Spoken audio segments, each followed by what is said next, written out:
Hello, comrades. Good evening to our Have Your Say show, which deals with some issues that arose since our last program, which was 2 weeks ago. And also we would want to give comrades a chance to speak and make comments on anything you find interesting in the session now or in the session 2 weeks ago. We've also got Alan Simpson joining us again, former Labour MP. But before we get to him, we thought we discuss a few issues that have happened in the last 2 weeks since our last show.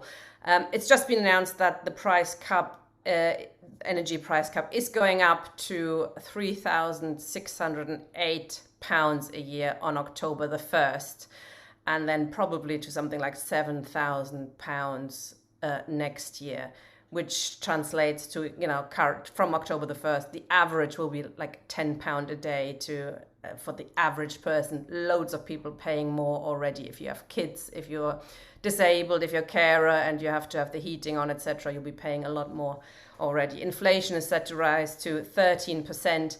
And we want to look a little bit at what Liz Truss is proposing to do. She's saying 10% cut in VAT might be one way to go, and she's very radical with that, she says, considering that most food is not actually, doesn't have any VAT on it. It is quite questionable if that will make a big change. Interest rates have gone up to 1.75% and are bound to go up a lot more, which is likely to result in a lot of people not being able to pay their mortgages, house repossessions, etc. And it does look very much like we are going towards a recession. Jackie, we had a quick chat about this yesterday, and there are polls that say that up to 25% of people say they won't be able to use their heating at all. And you actually have some experience of what that means, don't you? Well, what really annoyed me was all these discussions about just put a jumper on, put a scarf on, put your socks on, all of that stuff. We can be cold, because all that, we've got to be give some sacrifices because of the war in Ukraine. And what I was dredging up, it's not really dredging up because it's such a distinct memory for me as a child. We were so poor that we actually stole coal from the coal yard next door to us. Our little kiddie hands could get underneath the gate. And the actual tragedy of that situation was my mother, who was actually very ill at the time. We didn't have central heating, so we were cold, which made her asthma really bad. But then even putting the coal fire on actually was killing her. And she actually died next to the coal fire. And when we're asking people to either put their socks on or use alternatives, what we're actually telling people who are poor or disabled is die, be sick. That's what we're telling the old and the sick. And I think that's an outrageous message to tell people. Yeah, absolutely. And it's even more worrying. I think some economists believe that putting up interest rates in a period like this, which will lead to more unemployment, etc., is actually an effort to get unemployment up, because we're having at the moment what's called quite a tight labor market. Lots of people left because of Brexit. They had to leave the country, and there's very little unemployment at the moment, which means workers have a really good chance of getting above inflation pay rises, which of course they need, in order to survive at your current level, etc. So, forcing upon us unemployment as a way to save the economy seems a really horrific thing to comprehend. Do you agree with that assessment, Graham, that it's a concerted effort to, get more people into unemployment so you can, get them to accept worse wage offers? Well, whether it's intentional, this is what's going to happen. We're in a full-scale crisis, and I think we would do well not to underestimate it. I think that facing, as we are now, the probability of Truss becoming the next Prime Minister, if she sticks to some of the stuff she's been coming out with in the last couple of days, then it's all hell will be let loose. I looked at, I mean, I've been on these picket lines, CWU, RMT, and the scale of resistance is growing. It's not just now the summer of discontent, it could well be the autumn of discontent. And the development of enough is enough. And what's, of course, is totally missing from this is any Labour opposition at all. And I now, though, so we got the contradiction between the fact that if Truss wins this, I think that's a major own goal for the Tories, and the probability, not certainty, probability of a Starmer-led government on the one hand, and the total absence of anything that he has to offer or say. And I think that will pose, in that period, the question of the relationship between the Labour Party and the trade unions. Can I ask you about your view on enough is enough, which, you know, like we've all signed up to it, over 400,000 people have signed up to it. There are, though, and I'm hearing this quite a lot, where local rallies are planned, etc. It seems that it is sort of done without the left on purpose and trying to be respectable.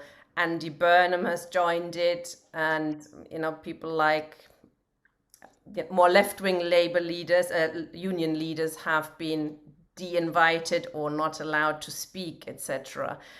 I personally find that a very difficult strategy to comprehend, you know, appealing to sections in the middle when clearly some radical solutions are now needed. Well, I think at this stage, I'm going to hold back criticism, frankly. I don't see a problem if Andy Burnham wants to join up with Enough is Enough. So be it, good. I'm against excluding others, of course. But I think what's significant is that the trade unions are beginning to fill the vacuum left by the absence of anything from the Labour Party. And I think the words of Mick Lynch, I keep repeating them, but they've got to be repeated. But he says that we're going to plant the banner of trade unionism in our communities. Not the Labour Party, the trade unions. And through the pressure we're going to build, we can put pressure on the Labour Party. And reading between the lines, what he's actually saying, and if the Labour Party is not up to it, then we're going to be at the next stage. So I'm all for critical support, but at this point in time, I think that the emphasis has got to be on support and building.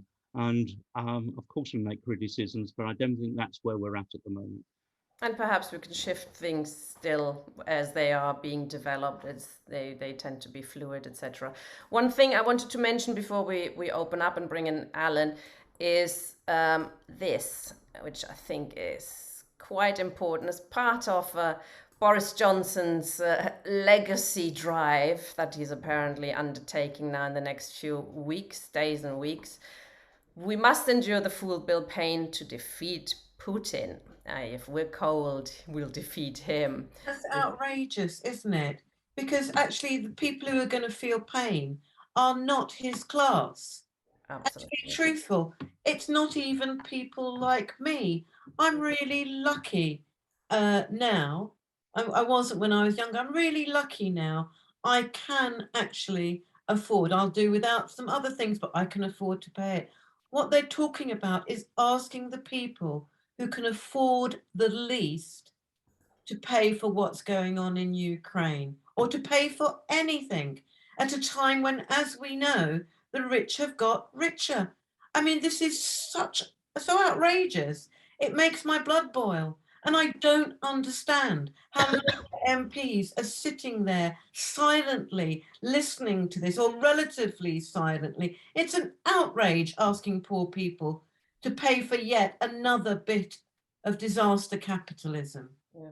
It's also not quite true, isn't it? It's got to do with the war in Ukraine, but it's not all there is. In fact, the head of Octopus a couple of days ago, when he was asked this, and they've got this late night economy show, and he said, actually, if we all remember, we all knew in the energy business that this was coming. It wasn't about this. It started with COVID.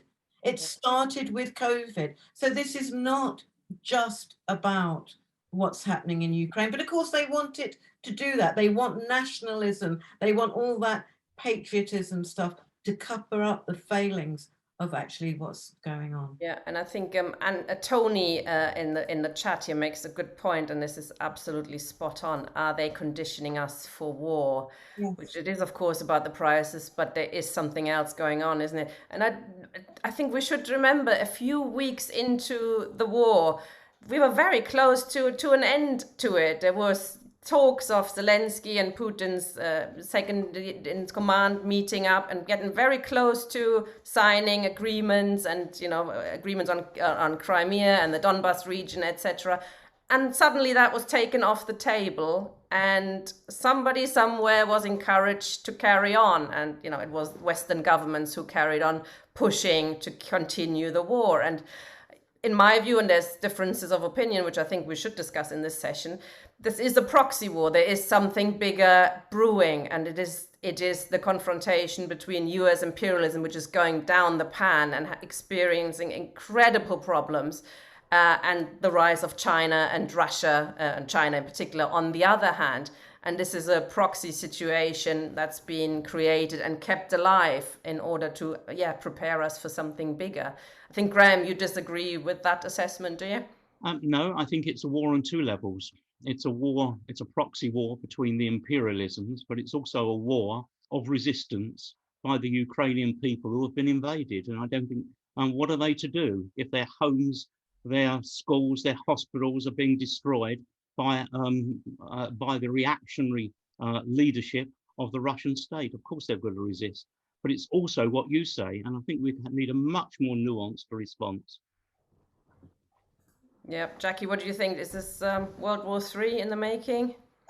Well, I think it's a preparation for what I would say is for another kind of Cold War situation that's going to happen, not just with Russia, but with China as well. And as some of our listeners will know, I've been looking at this China situation for some time, partly because I know the country quite well. And actually, Russia is not going to be the chief competitors here, either for energy. I mean, very interestingly, again, on this same program, what they were talking about is that China is streets ahead of everybody on renewables as well. And it's China that's going to be the problem for the US, not Russia.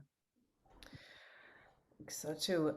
We would want to bring in Alan Simpson now, former Labour Party MP, and we've had a really good discussion with you in our show 2 weeks ago, and a few things have come up since. There's two major things we wanted to bring up with you. First is Boris Johnson's promise, or what he wants to see through to become energy independent, is build a new nuclear power station every year. That's what he's hoping his legacy will be. Now, I remember going on the streets with my parents when I was young, demonstrating against nuclear power stations because they're not exactly safe, are they? But a lot of politicians are now going that way again, but there are other much better possibilities. Or do you think, nuclear energy, Alan, is a way to go? Can it be made safe? No, I don't think it can, and it can't be delivered in time, and it can't be delivered within a meaningful budget. And all it does is attempt to prop up the past.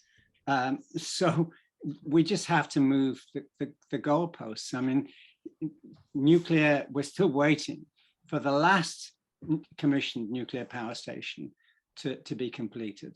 It has guarantees about price, the contracts for difference, which would come in now at over £108 a kilowatt hour. And that, I just think this is, megawatt, this is just crazy when renewables are coming in at 1/10 or 1/20 of that cost. And the issue that is being fought out behind the scenes is the notion of a deeply centralized, corporately controlled energy system, and that is massively opposed to a decentralized, renewable, sustainable, and integrated energy system. And that's the battle that I think the left has to fight. Mm. So that, in a sense, each of the specific issues for me requires a completely different economics and a completely different politics. And that's why I was saying in the last session that in a sense, instead of the left looking at who we have to pick fights with amongst ourselves, we need to take a big step backwards and fundamentally rethink the nature of survival politics in what is going to be a really turbulent century. And that means a fundamental rewrite of Marxism. It means we have That's to. the second issue we wanted to speak to Yeah. you about it. Somebody in the chat thought, and when we were discussing it amongst ourselves, actually thought, what does he mean by fundamental rewriting? Tear it all up and say, working class politics don't really matter anymore. It's very common. I'm not saying you're doing it, but we were told, Jackie and I were told at a festival last week that we shouldn't talk about working class. You shouldn't talk about left and right. You should just talk about people and stuff. Whereas I think there's lots of concepts in Marxism that are very useful for us to understand what is happening and why, who is producing and owning the means of production, those kind of things. Well, the reason I would say I think we need this fundamental rethink is that for me, that would start from a shift from the politics of production to the politics of distribution and consumption. And overlaying the entirety of this is if we want to survive, it'll require an economics that lives within an annually contracting carbon budget.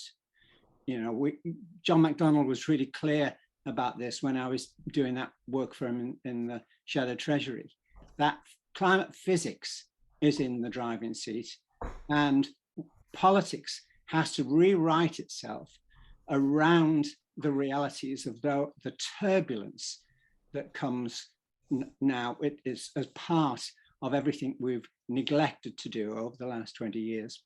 So that's where I think we can get an understanding of a different politics of inclusion that begin from circularity and distribution rather than production and growth and the expansion of global trade.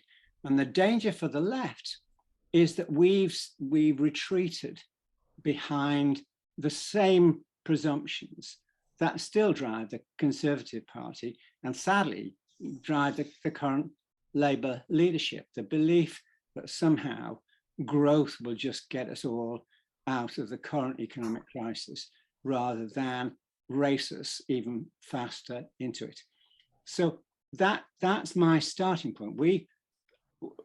I think we can live better and we can live more inclusively, but it has to be within a contracting carbon budget. And the left has to educate itself to give meaning to those terms. And in a sense, do I use working class, middle class, upper class?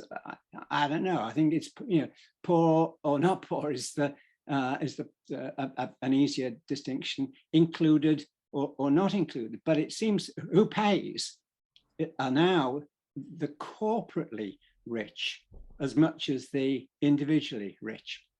And in some ways, we're having to rewrite our politics around the realities that we live in an age now of corporate feudalism, that the rules have been so dismantled as to allow a pillaging process to take place by a very small, often non-nationally based set of global corporate elites at the cost to everyone else.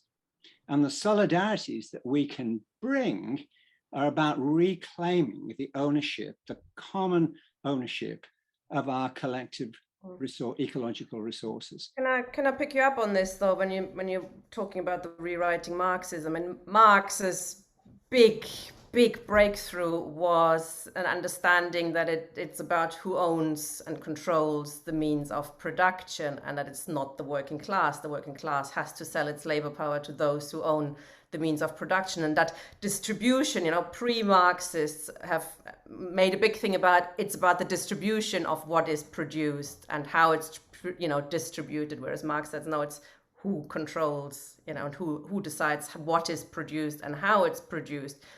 And that kind of, I think with the economic crisis, this still goes to the heart of what we're dealing with.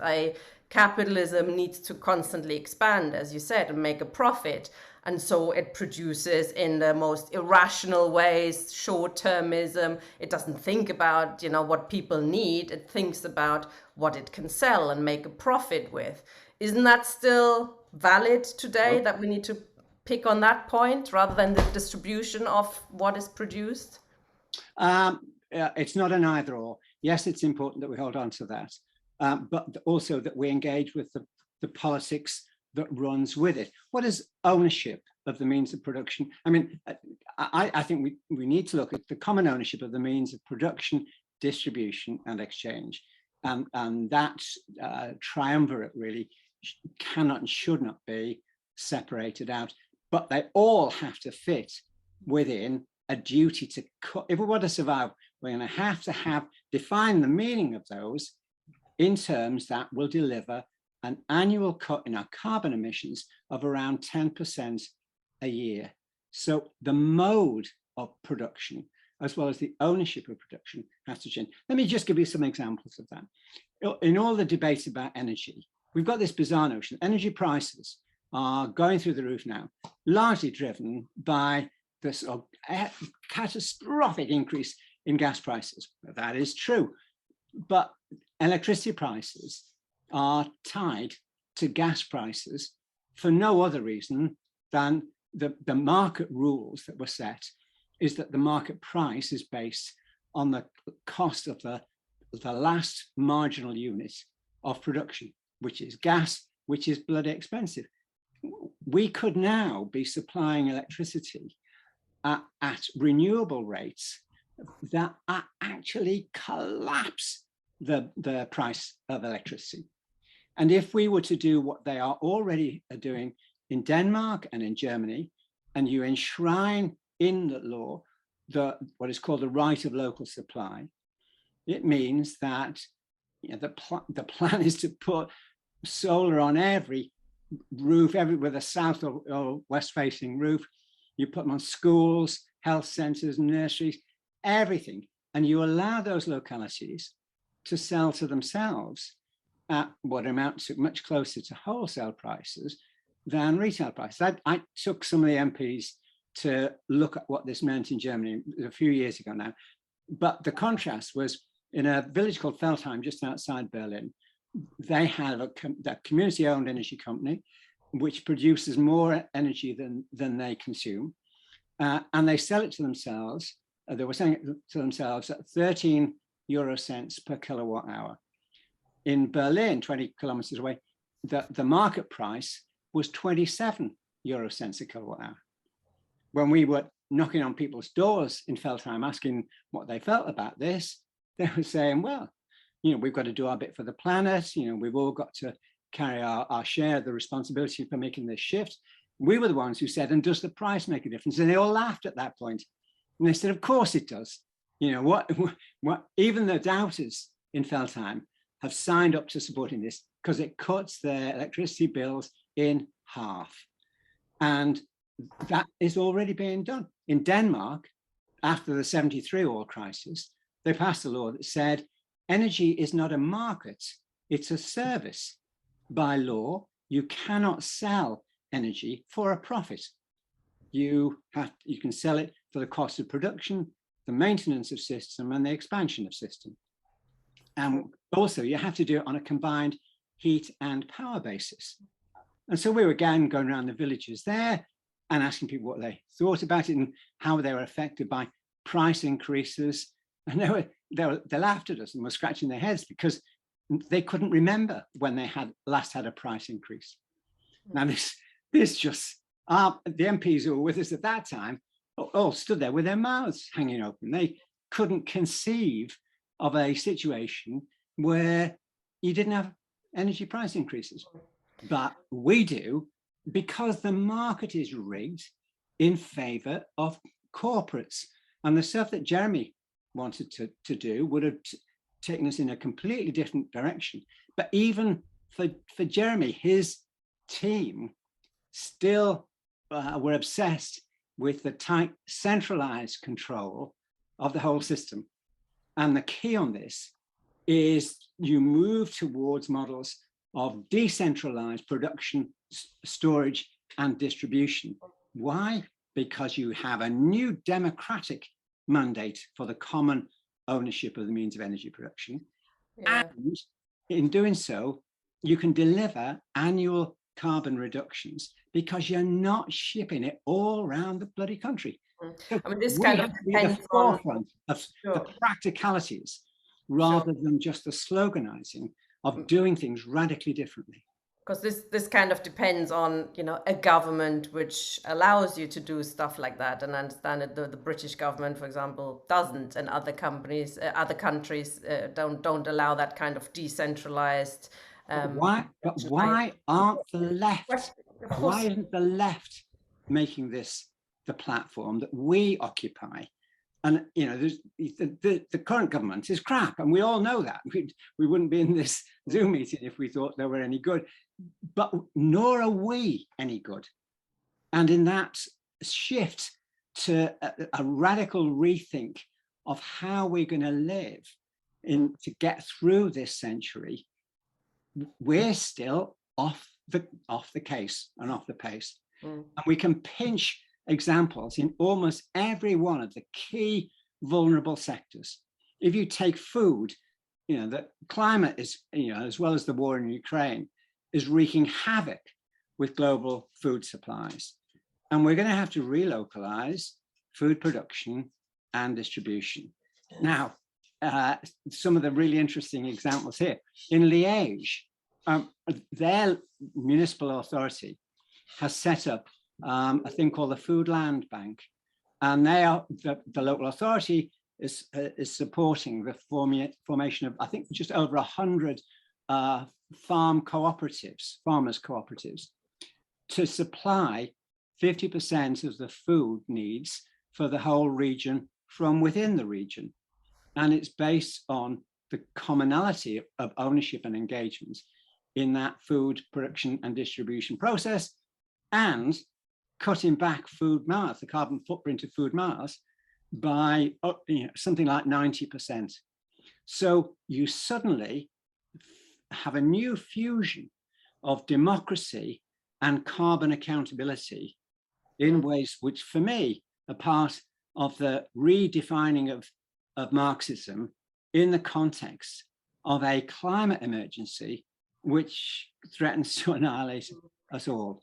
And this will go, of course, against the interests of big companies who have no interest in, you know, localized food production, Absolutely. And I think that still gets us into the conflict with, you know, who owns those means of production, who makes the decisions, how things are produced, etc. But thank you very much for explaining your view on that. There's certainly radical rethinking. Can I just say on that, if you look at Denmark, you have to ask, if they did this in 1973, and the entirety of their energy system now is based on public, not just public ownership, but municipalized or localized ownership.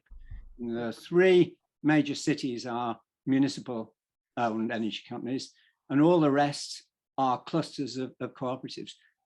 Why, if they've been doing it successfully since 73, why isn't the left here even part of that debate? And we're just not. I think we've retreated behind slogans of our own that have left us politically and ecologically adrift from the really great crises of our time. Thank you, Alan. We want to open it really up to comrades from the floor now. So if you have a question, want to make a contribution, try and keep it brief and say who you are addressing your question or comment to. You don't have to ask a question, you can just make a contribution. Comrade Marion, please.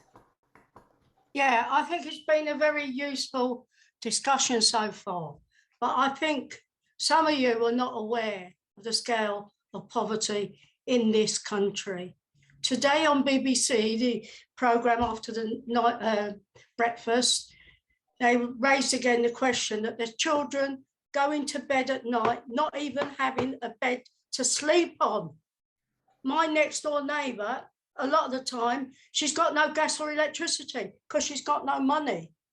This is the scale of it, and redistribution is key. But before we can get to where we can really solve these problems, we have to understand the nature of the system and the period that we're actually in.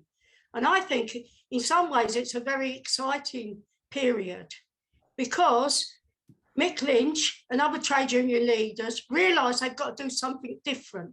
The same old crap ain't going to work.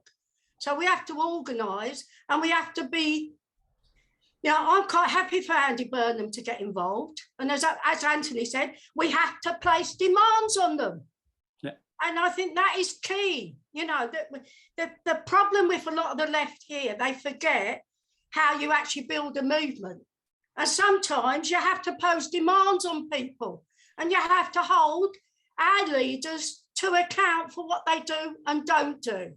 But for me, the key is you have to understand we have to go after Johnson and those that say it's for us to pay the price for this war.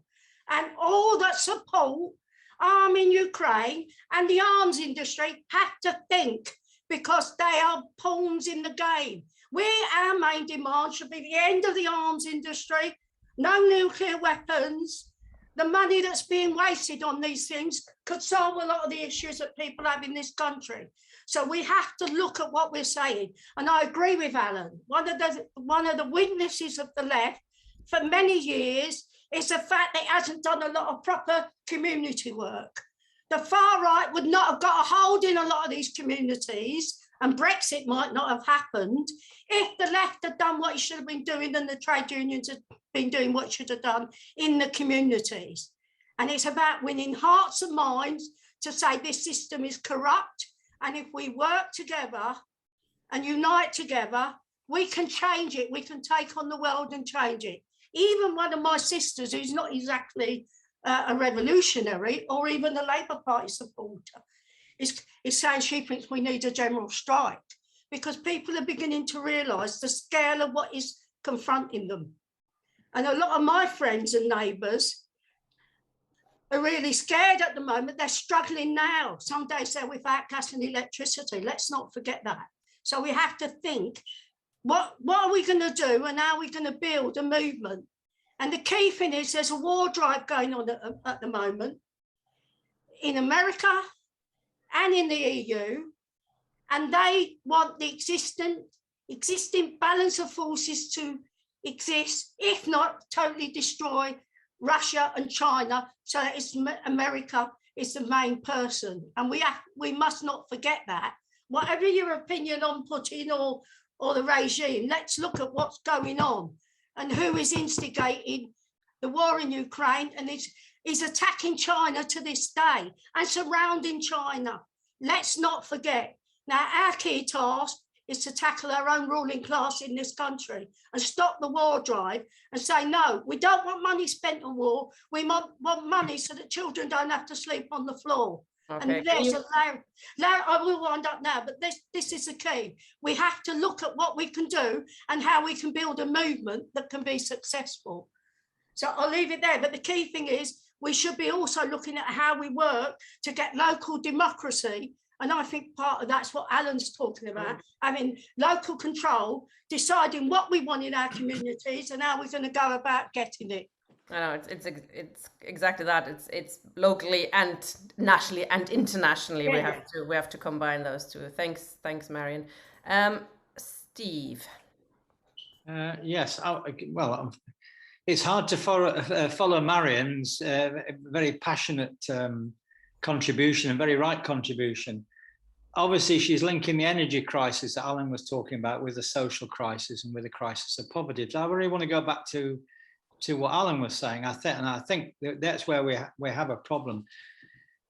England has no democracy. It has no democratic and accountable system of government. And in one sense, and this is where this talk about centralization and decentralization, what is the balance of them? Well, what we do need is a centralized democracy with one parliament, with one law for the whole country, with a parliament elected by proportional representation, with our representatives elected, accountable, subject to recall and paid the average wage. And in that framework of law for the whole country, then you can decentralize everything within that plan so that local workers in local production factories and facilities can exercise control in their local areas. Local councils, regional councils can exercise a framework of democratic control, because without that, if we just simply go to decentralization on its own, then you're heading in a sort of anarchistic direction. So you have to have the centralization of law and policy in order to have a decentralization of control. And I think that what we have to do is we have to address the absence of democracy in England, the lack of a democratic infrastructure, the lack of having the knowledge and the information, so there's any kind of informed debate going on at all. So I think that's where the left has to do. We need the democratic institutions so that what Alan is talking about can become a reality, because without that, we don't have the means of carrying out those policies. So I think it's the absence of democracy is what is needed to make the kind of policies that Alan is talking about, turn them into something practical. Otherwise, we're just shouting powerlessly at a disaster that's growing up under our feet. And I'll stop there. Thanks, Steve. Tony. Yeah, I mean, my only reply to Steve would be to say that democracy isn't given, democracy is taken. And there's a crucial difference between it. Our rulers don't actually hand us democratic rights. I agree entirely with Marion. Just let me say, if you don't use one of your limbs, it can atrophy and waste away.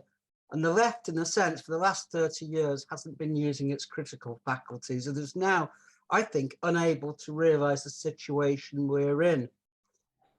I think we are approaching quite a critical situation in many ways. And you only need to look at the Tory party, the leadership, at the very time when people are suffering, and they are suffering, and they will suffer. What are they doing? They're having a debate about tax rises, about how best to cut taxes for those who have the least problems of all, for their rich buddies. You know, and that says something. It reminds me of Marie Antoinette, let them eat cake, totally out of touch with reality. But the left also has to get in touch with that reality. I was looking for figures of estimated price cap rises for my blog, which I wrote yesterday. And they're talking of £6,000 to £7,000 for next April. That's 6 months after the October rise. That's double. People will simply not be able to afford that.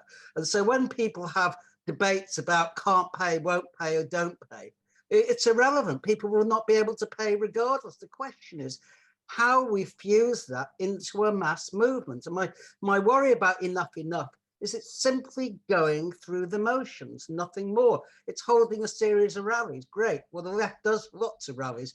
John McDonnell does nothing but speak at rallies, but whenever Starmer confronts him with something, he backs down. And therefore, I'm really not impressed. The question is, what enough is going to actually do?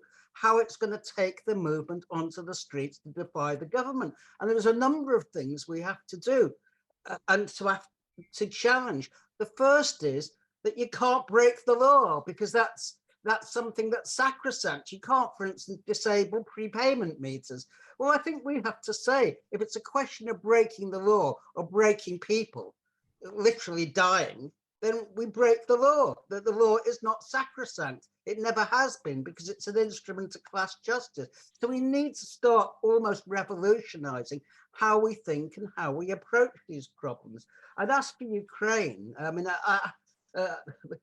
with all respect to my dear comrade Graham Bash, I do not accept that it is an inter-imperialist war. This is not the First World War. It's not even the Second World War. It is a world hegemon, the United States, building its empire and asserting its control, and therefore seeking to marginalize, or worse, the Russia and then China. It's on the warpath. Russia is fighting, for better or for worse, a defensive war. We may not agree with it. I think Putin has been disastrous in what he's done, in the way that he's fallen into Biden's trap. But nonetheless, the reality is quite clear. NATO wants to dominate the whole of Europe and break up Russia as part of its goal of surrounding China and doing very much the same there. And to simply say what's an anti-imperialist war is really a cop-out, in my opinion. Thank you. Lots of food for thought there, as always. Thank you, Tony. I think we have a round of summing up at the end, perhaps, because I can see Graham wants to have a go. Katerina, please. Hi, just a quick comment on the discussion about decentralization. We have 5 or 6 companies throughout the world which are buying all the Northern Hemisphere arable land, because with climate change, that is going to be the most productive. In the UK, I think, are 2 companies that are buying as much land as possible. When we talk about decentralization and, happy decrease and happy decentralization, I don't think we realize what has been planned. These people are taking control of the means of producing food. And when we talk about our lovely Denmark and Germany, we have to remember that Denmark is entering NATO and is discussing with Lithuania the possibility of controlling the Balkan Sea, which is, lunatics. And Germany is bankrupt. They have a year worth of industry because they will have 20% of the gas they need. They are going around cap in hand, trying to find energy from anywhere and can't find it. France is looting Yemen at the moment for oil. So when we talk about, having our little regional grids of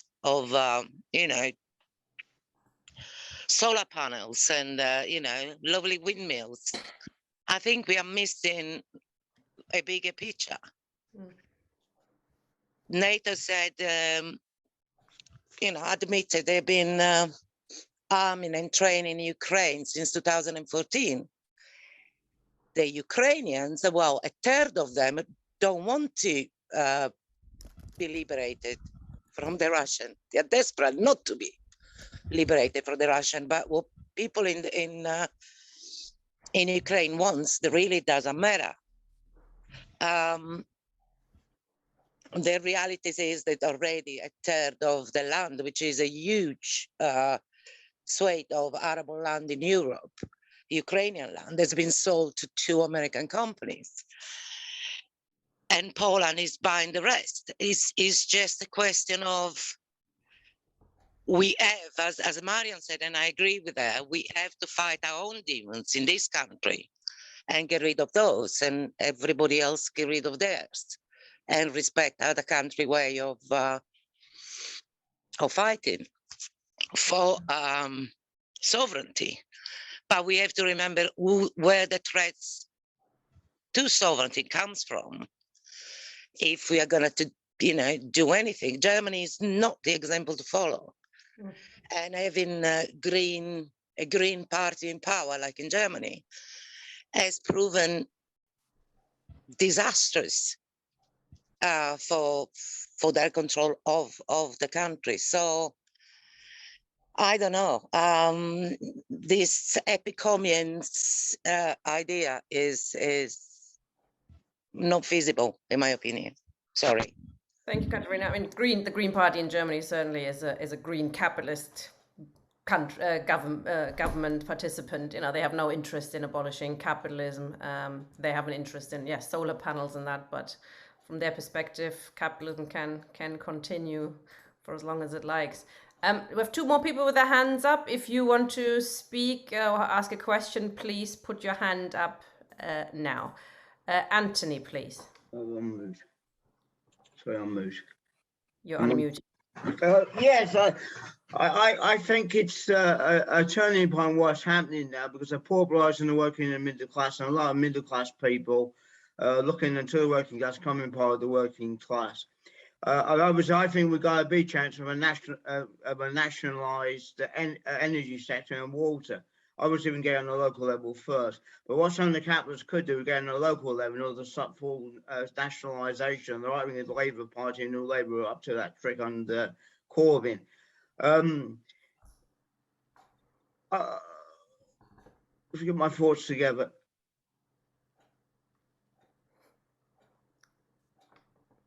I'll come back later. Okay, that's fine. Come right.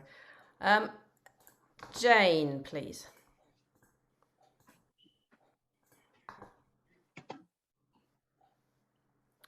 Sorry, I think I just clicked. Yeah, there you go. Okay, right, thanks.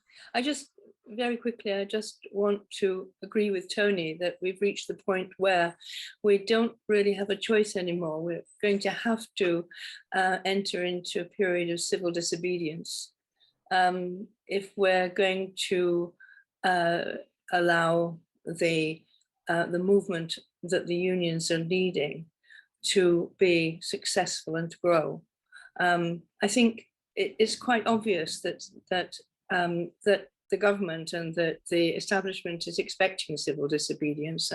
They've been legislating for it to try and contain it for a couple of years now, and if we're going to link what the unions are leading to the needs and the of the very poor, the children with no beds to sleep on, we're all going to have to be ready for civil disobedience. So that's a really good point, Jane.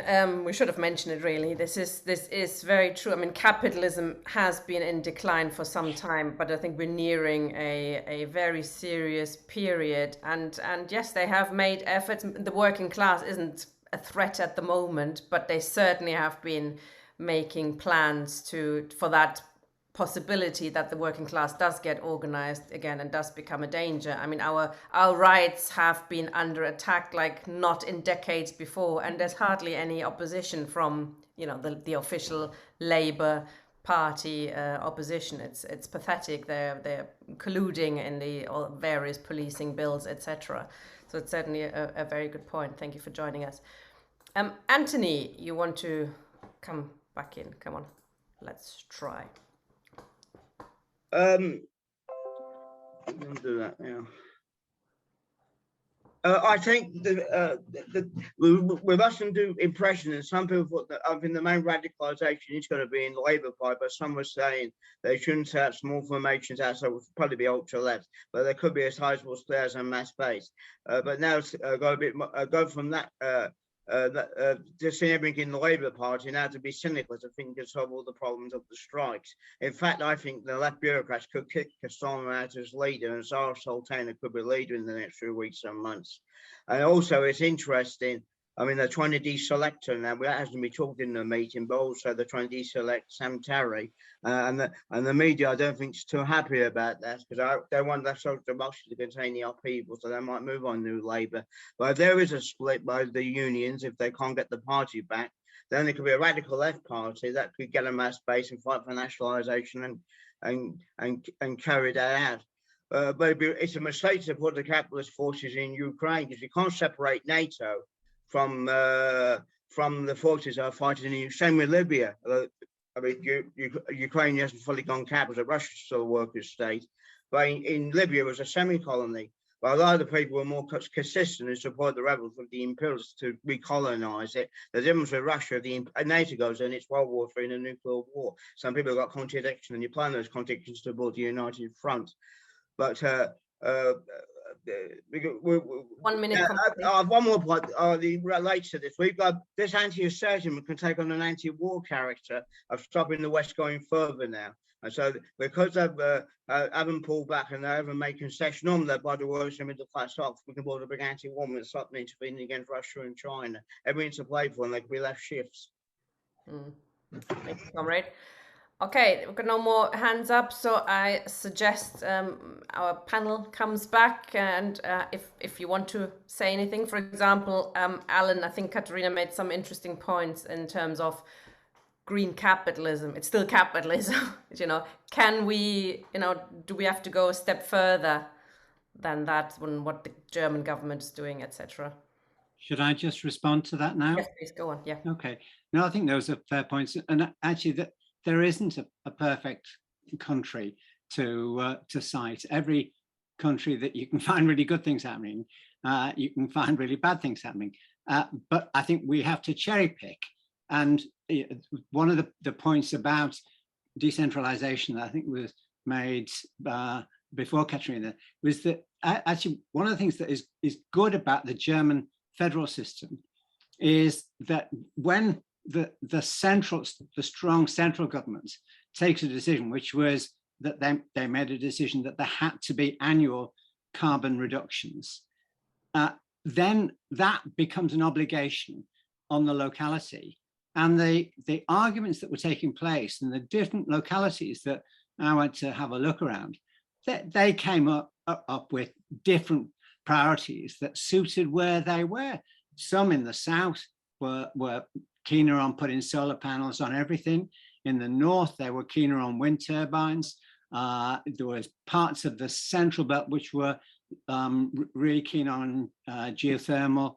And in a sense that was fine, but the debate followed an obligation from a strong government lead to local democracies that had to deliver. And what troubles me about the left's conversations, and in a way has been mirrored in the conversation this evening, is that we try to have them within the parameters that we'd always set for ourselves. And what I'm saying to you is the climate, the planet is going off a cliff. You know, if you look at the roller coaster of this summer, of this year, we have a whole series of ecological crises that require different strategies and intervention measures. And so we've got to become climate anticipators and planners on a different scale. And if I will offer one example from history, I'm really tickled by the fact that Nottingham, forget Robin Hood, Nottingham had someone else that I think we should sing the praise of. It was a guy called Thomas Hawksley, who was born just after the beginning of the 1800s. And in 1830, he became the borough engineer, 1835, I think. And he was looking at water, and he just thought it's not a good idea for people to be drinking the same water that they pee and poo in.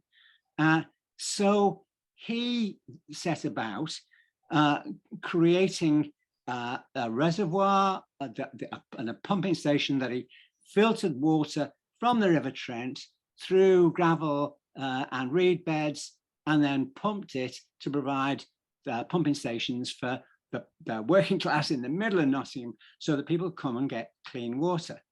And it was seen as a bit of a folly at the time, except that what it meant was that Nottingham was the one place in the whole country that wasn't touched by the cholera epidemic that swept the land and took huge numbers. Hawksley then went on and did the same design works for London, for Glasgow, for Bristol, for Birmingham. But he did that because he looked at something he could see as a problem that needed a different approach and a different solution. And Hawksley was 35 when he did, 25 when he did this. And so my thing to the left is to say, every one of you needs to step back and think at some point you'll be 25. And if you can come up with radical ideas that will provide us for the next generation of solutions for sustainable clean water supply, sustainable sewage disposal, sustainable energy production and food production. Those are going to be the cornerstones upon which we write a different ecological Marxism for the rest of this century. And so my misgivings just about our debate is that as soon as it opened up, there wasn't a single other mention of climate. And that's the thing that, you know, you just can't, the left cannot sit and pretend that there isn't an ecological crisis of enormous proportions that is going to force a rewrite of everything. Well, I think comrades picked up on they might not use the word climate, but I think the discussion was about, you know, how do you negotiate between a centralized capitalist state where we can't just all build reservoirs, you know, where we were struggling, people struggling to survive. You need to, you know, let me give you another example. Power, don't you, as well? Yeah, let me give you another example. There's a town called Heerlen in the Netherlands that used to be a coal mine in town. And they didn't want to reopen the mine. And they said, well, is there anything we can do with it? Because can we get any sustainable heat out of it? They drilled down, realizing that the galleries, the abandoned galleries, are flooded and full of permanent hot water. So they drilled down, they put a closed loop water pumping system in, and they pump the hot water back up to the surface. They use heat exchangers then to give it an extra boost when it gets to the streets. And they're providing renewable heat, zero carbon heat for the whole town. Now, I went away and I said to the British Geological Society, if we wanted to do that in Britain, where are we over disused coal mines? We have 25,000 disused coal mines around the country. The Geological Society estimates that 1 in 4 of our homes is within ducting distance of that free, perpetual, clean heat. And there are jobs and skills and a sort of circularity of money that will go if we make that sort of visionary shift to living within reducing climate budgets. And that's where it's the left and vision stuff that I think we've got to start to engage with. It's not the politics of yesterday and the battles of yesterday. It's fighting the collapse of capitalism, which for me, the danger is it could retreat into feudalism. And if we want socialism, we've got to move it rapidly in a different direction. Isn't part of the problem that we're talking about two different things? And I don't see that they're mutually incompatible. We have to both, and I think you're absolutely right. It terrifies me, the climate change issue. And I think we really do have to learn how to foreground it in everything we say. And I think that's what you're saying, is that it should be our first stop solution for everything. However, we also have to have an analysis of power and have to actually wrest that power. And to me, that's what you're saying. And I don't see a problem in that. And I absolutely agree with you that now when we're talking about the energy crisis, when we're talking about the cost of living crisis, what we should understand by this is that what we're actually facing is an environmental crisis. Fundamentally, that's what this energy business is about. It's about an environmental crisis. And this is just the first wave of a tidal mass that's going to start hitting us, which is why so many of these petty solutions that are being proposed, 2p off a bit of tax, all that, it's absolute nonsense.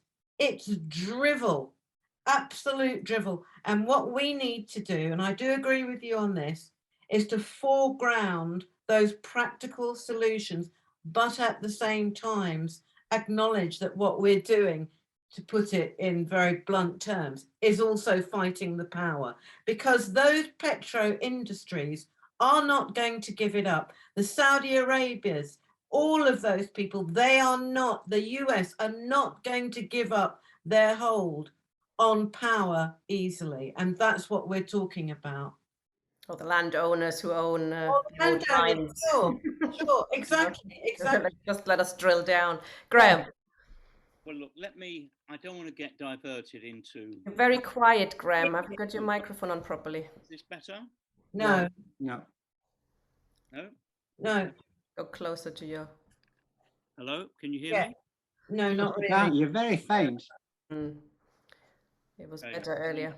Well, Right. shout. Can you hear me now? Not very well. But shout. Let me have one more go because I've got a lot to say. No? Yes, now Yeah. you've plugged it in Hear properly. me now, right? let me leave. I don't want to be diverted into criticising Tony's defence of great Russian chauvinism. I'll leave that for another day, Tony. I want to concentrate on what Alan said because I think he's raised some really important points. It's just the contradiction, or rather the fusion we have to make between the fight for the climate and the fight for socialism. It's not either or. So us class warriors have got to become climate warriors. And the slogan, which is a very good one, is that there's no socialism on a dead planet. But I think also an equally good slogan, which we must fuse into that, is that there's no live planet unless we challenge and destroy the power of capitalism. Yes. And I think the two have got to go together. Now, it was interesting because the one time only I sort of winced when Alan spoke was when he said, we've got to go away from the emphasis on the struggle for production into distribution. See, but then, Alan, you said, what we need is a sustainable energy and food production policy. So my view, and it is repeating the fundamentals, as I understand it, of Marxism, is that production is absolutely central to this. But production for what? Production for social need, production for energy and food to feed and sustain the whole of the world's population. That is central.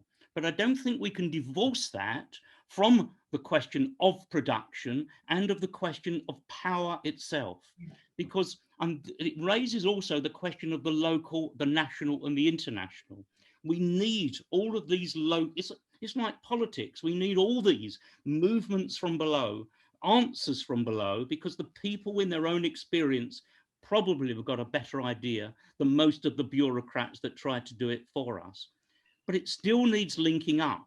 We can have as many of these things as possible, but it still needs linking up into a national governmental solution and ultimately global solution. And that means ultimately the role still, and I'm sorry if it sounds traditional, of the international working class. And that isn't at all in contradiction to what you've said, apart from that one formulation, which I did take issue with about, I mean, we need power globally, locally, nationally, globally, in order that we can produce for need and in order that we can have distribution. But we cannot do any of that unless we succeed in challenging and destroying the power that is going to destroy the power of the capitalist, which unless destroyed will itself destroy the world. That's the point. I mean, Trotsky's old formulation in one of his great documents was learn to think. And that's what you're telling us, Alan. And I take it. We've got to learn to think. But I also think we must try to bring the many, many lessons that many of us have learned over a lifetime into this unprecedented situation that we're in. It is unprecedented. The world, the planet is teetering on the brink. And there are no answers, not only, of course, from the Labour Party and Starmer, but as you say, really inadequate answers from the left as well. But we've got to get it right. We've got to fuse it. So yes, climate warriors, yes, class warriors. They're not in contradiction. They're actually exactly the same thing. Absolutely. It's the Right. same thing. Great. It's the same. Graham, perhaps I could just rephrase that then to say what we have to do is redefine production, distribution, and exchange in the context of saying, how do all of those elements of in a socialist economy deliver an annual 10% cut in carbon emissions that is the prerequisite for survival? And I think that retains the unity of connectedness with the imperative of surviving to do it. Yeah. To be honest, I think we could do better than 10% every year if it was really production for need and production for survival, etc., and not for, you know, what the capitalists want. I think we could do dramatically better. Yeah. Thank you very much for joining us. That was a thrilling discussion. It was very, very interesting, I thought. It's not time quite to throw out the Marxist baby with the bathwater, but we can add some more things to the bathwater, perhaps. Thank you for joining us. We'll be taking a break next week because some of us who shall remain unnamed, Jackie and Graham, are on holiday again, so we will be missing one show next week. But we're hoping to do more of the clips we've done just the other day with short pieces of commentary, and then welcome everybody again on September the 12th to our next show, which will probably, because we're still planning it, on the war on the left, conducted by not just Keir Starmer, but also Liz Truss, and how we can fight back. Thank you, Alan. Thank you, Graham, Jackie. Thank you, comrades, for joining us. Good night.